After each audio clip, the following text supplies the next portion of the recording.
सो अगर क्लास 10 का काफ़ी इंपॉर्टेंट एमसीक्यू यहाँ पे है जो कि प्रीवियस ईयर में आया हुआ है। If the length of the ladder placed against a wall is twice the distance between the foot of the ladder and the wall.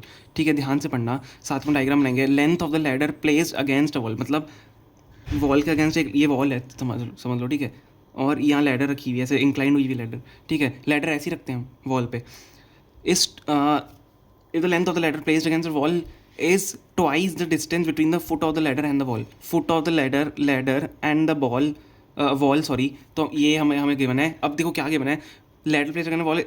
अब इसकी लेंथ, लैडर की लेंथ मतलब लैडर की जो लेंथ है वो क्या है, इस twice the distance between the foot of the ladder. मतलब अगर इसकी मैंने डिस्टेंस x मान ली तो जो लैडर की डिस्टेंस है वो 2x हो जाएगी। देखो वापस अगर ध्यान से क्वेश्चन पढ़ोगे तो आपको समझ में आएगा। The length of the ladder placed against a wall is twice the distance between the foot and the ladder of the wall। मतलब foot of the ladder and the wall के बीच में जो डिस्टेंस है, जो लैडर की distance है उसकी double है, तो x और 2x हो गया। समझ में आ गया? काफ़ी कंफ्यूजिंग होता है बच्चों के लिए समझना, तो ईजी क्वेश्चन है लेकिन, ठीक है। तो ये क्या होगा, ये एंगल हम थीटा लेते हैं हमेशा, हमें क्या निकालना है, the angle made by the ladder with the horizontal. मतलब ग्राउंड से जो एंगल, हॉरिजॉन्टल से जो लैडर ने एंगल बनाया कितना होगा।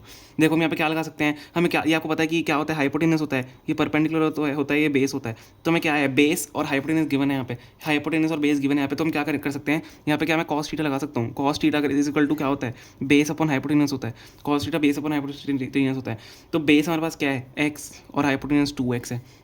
समझ में आ गया? तो यहाँ से क्या होगा, एक्स एक्स कैंसिल हो जाएगा, तो cos theta is equal to 1/2 के बराबर है। तो थीटा की यहाँ पे वैल्यू क्या होती है, कॉस थीटा 1/2 कब होता है, कॉस थीटा 1/2 होता है कॉस 60 डिग्री पे। तो कॉस आप कॉस कैंसिल कर सकते हो, थीटा पर क्या आ गया, 60 डिग्री आ गया।